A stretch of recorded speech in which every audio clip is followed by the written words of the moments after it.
պատասխանատվությունն այս հարցի, եթե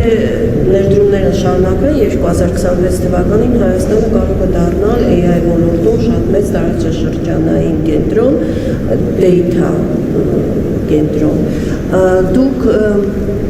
ինչպես եք դրան նայում, դուք ինքներդ օգտվում եք AI պրոդուկտներից, ենթադրենք ChatGPT կամ չգիտեմ ուրիշ պրոդուկտներից, վտանգ չեք տեսնում, որ շատ արագ է զարգանում։ Ես ընդհանրապես ինձ բռնացրեցիք, որովհետև ես ընդհանրապես չեմ օգտագործում, բայց այսօր WhatsApp-ի այդ բանին արհեստական ինտելեկտին 2 հարց եմ տվել, չկապված քաղաքականության հետ, իսկ սովորաբար չեմ օգտագործում։ Այդքան էլ չէ։